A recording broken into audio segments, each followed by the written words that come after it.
എങ്ങനെ അങ്ങനെ ഒരു മനുഷ്യനോട് ചെയ്യാൻ അങ്ങനെ ആക്കി തന്നെ അങ്ങനത്തെ ഇതില് ആ സമയത്ത് അതേപോലെ പിന്നെയാണ് അറിയുന്നത്. ഈ എന്നെ വീഡിയോ കോൾ ചെയ്യുന്ന സമയത്ത് തന്നെ ഈ പെണ്ണ് ബാക്കിലുണ്ടാവും. എന്നിട്ട് ഇവര് എല്ലാരും കൂടിയിട്ട് എന്തെങ്കിലും എന്താ പറയാ എന്തായാലും പറയണ്ടെന്ന് എനിക്ക് അറിയുന്നില്ല. ഹായ് എവരിവൺ, അപ്പൊ എന്റെ പുതിയൊരു വീഡിയോയിലേക്ക് സ്വാഗതം. അപ്പൊ ഞാനിന്ന് വന്നിരിക്കുന്നത് തസ്നിയ അമീർ എന്ന് പറയുന്ന ഒരു പെൺകുട്ടിയുടെ വീഡിയോ ഞാൻ കാണാനിടയായി. പുള്ളിക്കാരുടെ യൂട്യൂബ് ചാനലിലൂടെ പങ്കുവെച്ച കാര്യങ്ങളാണ്. അത് കണ്ടു കഴിഞ്ഞപ്പോൾ ചില കാര്യങ്ങൾ സംസാരിക്കണമെന്ന് തോന്നി. അതുകൊണ്ട് മാത്രമാണ് ഞാൻ ഇങ്ങനെ ഒരു വീഡിയോ ചെയ്യാമെന്ന് കരുതിയത്. അപ്പോ ഈ ഒരു വീഡിയോയിലേക്ക് കടക്കുന്നതിന് മുമ്പ് തസ്നിയയുടെ ഒരു ലൈഫിന്റെ ഒരു എക്സ്പ്ലനേഷൻ ഞാൻ തരാം. തസ്നിയയുടെ ഉപ്പ അവൾക്ക് 1 വയസ്സുള്ളപ്പം അവളെ ഉപേക്ഷിച്ചു പോയതാണ്. അപ്പോ പിന്നീട് അവരുടെ ജീവിതം മുന്നോട്ട് കൊണ്ടുപോകാനായിട്ട് അവളുടെ ഉമ്മ ഒരു പ്രവാസിയായിട്ട് മാറി. നല്ലൊരു ജോലിയാണെന്ന് പറഞ്ഞിട്ടാണ് ഏജൻസിക്കാർ ഉമ്മാനെ ഗൾഫിലേക്ക് കൊണ്ടുപോയത്. പക്ഷെ അവിടെ ചെന്നപ്പോഴാണ് പറ്റിക്കപ്പെട്ടു എന്ന് മനസ്സിലായത്. ഒരു അറബിയുടെ വീട്ടിലെ ഗദ്ദമയായിട്ടാണ് പുള്ളിക്കാരിനെ കൊണ്ടുപോയത്. ആ അറബിയുടെ വീട്ടിലെ ആട്ടും തുപ്പും കേട്ടാണ് അവരവിടെ നിന്നത്. ഒരുപാട് അവർ കഷ്ടപ്പെട്ടു. അങ്ങനെ ഇരിക്കുമ്പോഴാണ് ഒരു അമേരിക്കക്കാരൻ പുള്ളിക്കാരിയുടെ ഉമ്മയുടെ, ഈ തസ്നിയയുടെ ഉമ്മയുടെ ജീവിതത്തിലേക്ക് കടന്നു വന്നത്. അപ്പോ അവരെ അറബിയുടെ വീട്ടിൽ നിന്ന് പുള്ളിക്കാരിനെ രക്ഷിച്ചു. അവര് തമ്മിൽ ഇഷ്ടത്തിലായി. അവര് വിവാഹവും കഴിച്ചു. ഉമ്മ അയാളുടെ കൂടെ അമേരിക്കയിൽ സെറ്റിൽഡുമായി. ഈ അമേരിക്കക്കാരനിൽ നിന്നും ഉമ്മയ്ക്ക് വേറെ 2 മക്കൾ കൂടിയുണ്ട്. തസ്നിയക്കാണെങ്കിൽ ചില പേപ്പർ വർക്കുകൾ റെഡിയാവാത്തത് കൊണ്ട് തന്നെ ഉമ്മയുടെ കൂടെ അമേരിക്കയിലേക്ക് പോകാൻ കഴിഞ്ഞില്ല. നാട്ടിൽ തസ്നിയ ഒരു വല്ലുമ്മയുടെയും മറ്റു ബന്ധുക്കളുടെയും കൂടെയാണ് പുള്ളിക്കാരി ജീവിച്ചിരുന്നത്. പിന്നീട് അമേരിക്കയിലേക്ക് പോകാനുള്ള പേപ്പറുകളൊക്കെ റെഡിയായി. അങ്ങനെ പുള്ളിക്കാരി തസ്നിയ അമേരിക്കയിലേക്ക് പോകാൻ നിൽക്കുന്ന സമയത്താണ് തസ്നിയയുടെ ലൈഫിൽ ഏറ്റവും വലിയൊരു ട്വിസ്റ്റ് നടക്കുന്നത്. തസ്നിയ ഒരാളുമായി പ്രണയത്തിലായി. അപ്പൊ നമ്മള് മെയിൻ സ്റ്റോറിയിലേക്ക് കടക്കുകയാണ്.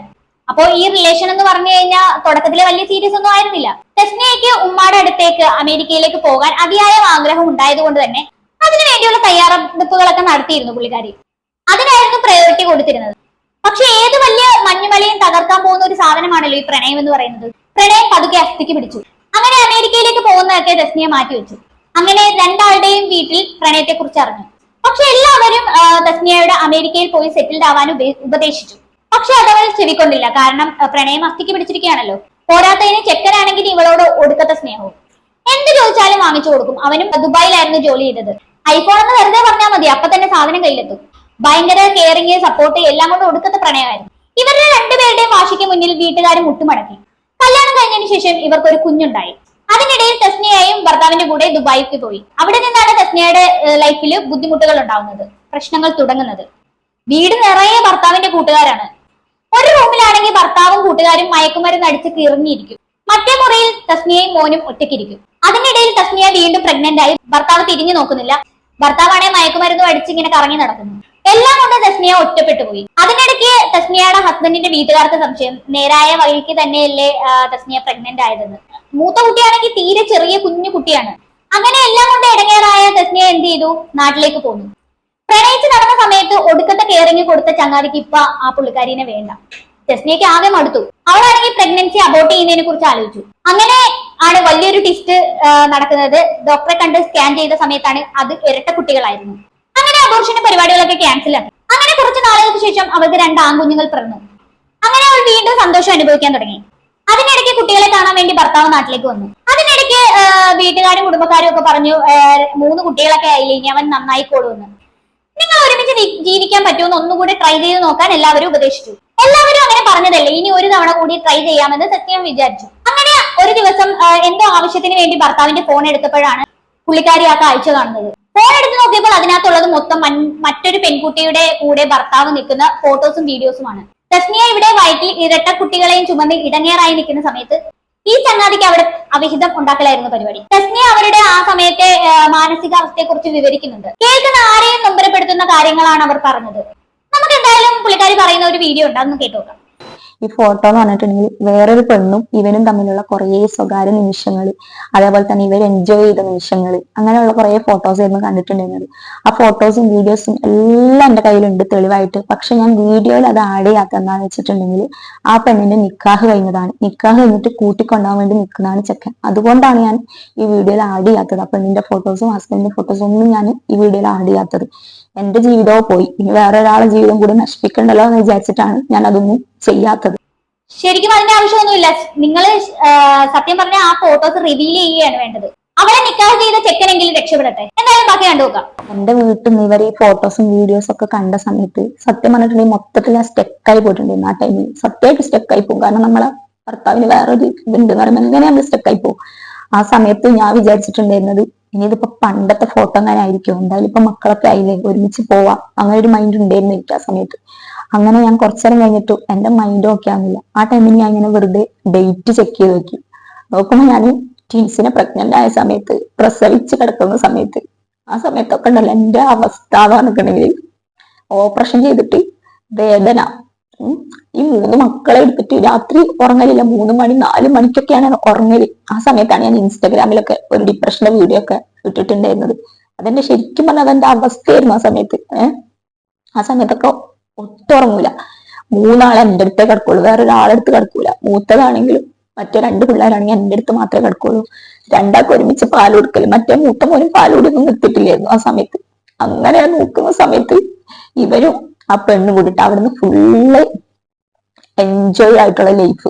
എന്തൊരവസ്ഥയാണല്ലേ, ചിന്തിക്കാൻ പോലും കഴിയുന്നില്ല. സ്വന്തം ഭാര്യ 2 കുട്ടികളെയും വയറ്റിലിട്ട് ഒന്നിനെ ഒക്കത്തും വെച്ച് നടക്കുമ്പോൾ എങ്ങനെയാണ് ഇവനിക്ക് മറ്റൊരു പെണ്ണിന്റെ കൂടെ അഴിഞ്ഞാടി നടക്കാൻ പറ്റുന്നത്? പുള്ളിക്കാരി പ്രസവ വേദന എടുത്ത് നിൽക്കുന്ന സമയത്ത് വേറൊരുത്തിയുടെ കൂടെ അവിഹിതം ഉണ്ടാക്കി നടക്കുന്ന ഭർത്താവ്, ഏത് പെണ്ണിനാണ് ഇതൊക്കെ സഹിക്കാൻ കഴിയുന്നത്? വല്ലാത്തൊരവസ്ഥ തന്നെയാണ് കേട്ടോ. ബാക്കിയും കൂടെ കാണാം.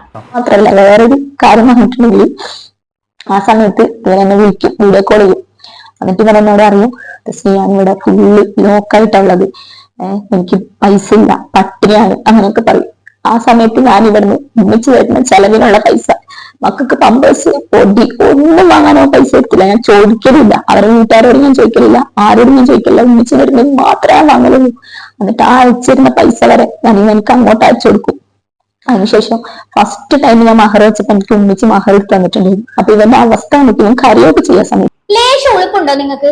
3 കുട്ടികളെ ഉണ്ടാക്കിയിട്ട് അവർക്ക് ചെലവിന് കൊടുക്കാൻ പോലും കഴിയുന്നില്ലേ? എന്നിട്ട് ഭാര്യയുടെ കാലും കൈയും പിടിച്ചിട്ട് അവളുടെ അടുത്ത് പൈസ വാങ്ങിക്കും. തസ്നിയയുടെ ഉമ്മ അമേരിക്കയിലായതുകൊണ്ട് തന്നെ ഉമ്മ അയച്ചു കൊടുക്കുന്ന പൈസ അവളുടെ കയ്യിലുണ്ടാവാറുണ്ട്. എന്നിട്ട് ഉളുപ്പില്ലാതെ ഈ പൈസ ഇറങ്ങി വാങ്ങിയിട്ട് അതും കൊണ്ട് വേറൊരു പെണ്ണിന്റെ ഒപ്പം കറങ്ങാൻ പോകുന്നു. ഇവനെയൊക്കെ ഉണ്ടല്ലോ പച്ച വെള്ളം പോലും കൊടുക്കാതെ 4 ദിവസം അല്ലെങ്കിൽ 5 ദിവസം അല്ലെങ്കിൽ മരണം വരെ തലകീഴായി കെട്ടിത്തൂക്കിയിടണം. അതാണ് ശരിക്കും ചെയ്യേണ്ടത്.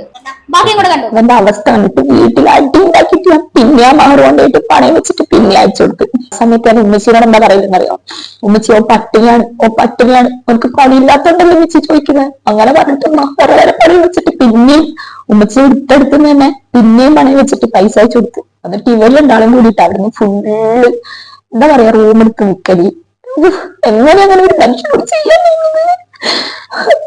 അങ്ങനെ ആക്കി തന്നെ അങ്ങനത്തെ ഇതില് ആ സമയത്ത് അതേപോലെ പിന്നെയാണ് അറിയുന്നത്. ഈ എന്നെ വീഡിയോ കോൾ ചെയ്യുന്ന സമയത്ത് തന്നെ ഈ പെണ്ണ് ബാക്കിലുണ്ടാവും. എന്നിട്ട് ഇവര് എല്ലാവരും കൂടിയിട്ട് എന്തെങ്കിലും എന്താ പറയാ എന്താ പറയണ്ടെന്ന് എനിക്ക് അറിയുന്നില്ല. അങ്ങനെ വീഡിയോ കോൾ ചെയ്തിട്ട് ഇവരെന്താണ് അവിടുന്ന് ഫുള്ള് ഡാൻസ് കളി, ചട്ടിച്ചോറുന്നാൻ പോക്ക്. ഞാനിവിടെ ഈ മക്കളെയും കൊണ്ട് അങ്ങനെ ഞാൻ ആ സമയത്ത് പ്രഗ്നൻസി ടൈമിൽ ഞാൻ നിങ്ങളോട് ഓൾറെഡി ഞാൻ പറഞ്ഞു, പാർട്ട് 3 ഞാൻ പറഞ്ഞു. അങ്ങനെ ഇരുന്നു. പ്രസവം കഴിഞ്ഞാലെങ്കിലും ഇങ്ങനെ ഉണ്ടാവും ഞാൻ വിചാരിച്ചിട്ടില്ല. ഇപ്പൊ ഞാൻ പറയാം, നമ്മുടെ ഹസ്ബൻഡ് ചിലപ്പോ ഡ്രഗ് യൂസ് ചെയ്യുന്നുണ്ടെങ്കിൽ ഞാനത് നമുക്കത് ക്ഷമിക്കാം. എന്താണെങ്കിലും ലഹരിയായിട്ടും എന്താണെങ്കിലും വേറെ എന്താണെങ്കിലും നമുക്ക് ക്ഷമിക്കാം.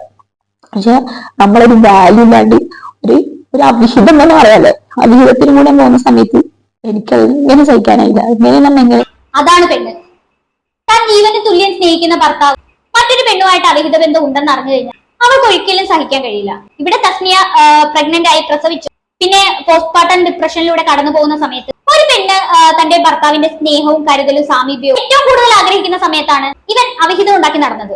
ആർക്കാണെങ്കിലും സഹിക്കാൻ കഴിയില്ല. പ്രണയിക്കുന്നതും കല്യാണം കഴിക്കാൻ പോകുന്നതുമായ പെൺകുട്ടികളോട്, ഇങ്ങനെയുള്ള അനുഭവത്തിലൂടെ കടന്നു പോകുന്ന പെൺകുട്ടികളോടും തസ്നിയയ്ക്ക് കുറച്ച് കാര്യങ്ങൾ കൂടി പറയാനുണ്ട്. അതുകൂടെ ഒന്ന് കേട്ടു നോക്ക്. എനിക്ക് കല്യാണം കഴിക്കാൻ പോകുന്ന പെൺപിള്ളേരോട് റിക്വസ്റ്റ് ആയിട്ട് ഞാൻ ഈ വീഡിയോയിൽ പറയുന്നതാണ്. റിക്വസ്റ്റ് ആയിട്ട് തന്നെ പറയുകയാണ്, എൻ്റെ ജീവിത അനുഭവം കൊണ്ട് ഞാൻ നിങ്ങളോട് പറയുന്നതാണ്. ഒരു ജോലിയായി സ്വന്തം കാലിൽ നിൽക്കാൻ പ്രാപ്തിയാകുന്ന സമയത്ത് മാത്രം നിങ്ങൾ കല്യാണം കഴിക്കുക. വീട്ടുകാരെ നിർബന്ധപ്രകാരമോ ലവ് മാരേജ് ഒക്കെ ചെയ്യുന്നതിന് മുമ്പ് നിങ്ങൾ നന്നായിട്ട് ആലോചിക്കുക. നമ്മളെപ്പോലുള്ള ആൾക്കാർ എക്സാമ്പിളായിട്ട് പറഞ്ഞു തരുമ്പോൾ നിങ്ങളത് അംഗീകരിക്കുക. ഞാൻ എൻ്റെ ജീവിതത്തിൽ നിന്ന് പഠിച്ചൊരു പാഠമാണ് നിങ്ങൾക്ക് പറഞ്ഞു തരുന്നത്, ജീവിതത്തിൽ നിന്ന്. അപ്പോൾ അതൊന്ന് അക്സെപ്റ്റ് ചെയ്യുക. ഈ വീഡിയോ ഞാൻ അപ്ലോഡ് ചെയ്യുന്നത് എന്താണെന്ന് വെച്ചിട്ടുണ്ടെങ്കിൽ, എന്നെപ്പോലെ അനുഭവിക്കുന്ന ഏതെങ്കിലും ഒരു കുട്ടികളുണ്ടെങ്കിൽ, ഇങ്ങനെ അനുഭവിച്ച് നിന്ന് ഏതെങ്കിലും ഒരു കുട്ടികളുണ്ടെങ്കിൽ നിങ്ങൾക്കൊരു പ്രചോദനം ആയിക്കോട്ടെ എന്ന് വിചാരിച്ചിട്ടാണ് ഞാൻ ഈ വീഡിയോ ചെയ്യുന്നത്. നിങ്ങൾ ഒരിക്കലും വിചാരിക്കരുത് നിങ്ങൾ ക്ഷമിച്ചു കൊടുത്തിട്ടുണ്ടെങ്കിൽ അവർ നന്നാവും. ഉണ്ടാവുന്നത്. ഒരിക്കലും നിങ്ങൾക്കൊരു ബെറ്റർ ആയിട്ടുള്ള ഒരു ലൈഫ് അവരിൽ നിന്ന് നിങ്ങൾ പ്രതീക്ഷിക്കരുത്. നിങ്ങൾ എന്താക്കുക, അവരിൽ നിന്ന് മൂവ് ഓൺ ആയിട്ട് വേറെ നിങ്ങളൊരു വഴി നോക്കുക. അതേ എനിക്ക് ഓക്കെ, വളരെ വലിയൊരു കാര്യമാണ് തസ്നിയ ഇവിടെ പറയുന്നത്. സ്വന്തം അനുഭവത്തിന്റെ വെളിച്ചത്തിലാണ് പുള്ളിക്കാരി സംസാരിച്ചത്. അതിനു മുകളിൽ നമുക്ക് ഇനിയൊന്നും പറയാനില്ല. എന്തായാലും ഇതിനെയൊക്കെ തസ്നിയ അതിജീവിച്ചു കഴിഞ്ഞു. എന്തായാലും ഈ 3 കുട്ടികളെയും കൂട്ടി പുള്ളിക്കാരി ഉമ്മാടെയും സഹോദരന്മാരുടെയൊക്കെ അടുത്തേക്ക് പോകാനുള്ള ശ്രമത്തിലാണ്. അവിടെ അവൾക്ക് ഒരു നല്ല ജീവിതം ലഭിക്കട്ടെ എന്ന് ആശംസിക്കുന്നു. കൂടുതലൊന്നും പറയാനില്ല. എന്താണ് ഇത് കേട്ടിട്ട് നിങ്ങൾക്ക് തോന്നുന്നതെന്ന് വെച്ചാൽ താഴെ കമന്റ് ബോക്സിൽ കമന്റ് ചെയ്യുക. അപ്പൊ എന്റെ വീഡിയോ ഇഷ്ടപ്പെട്ടിട്ടുണ്ടെങ്കിൽ സബ്സ്ക്രൈബ് ചെയ്യുക, ലൈക്ക് ചെയ്യുക, ഷെയർ ചെയ്യുക, കമന്റ് ചെയ്യുക. അപ്പൊ അടുത്തൊരു വീഡിയോ കാണുന്നവരെ ബൈ ബൈ.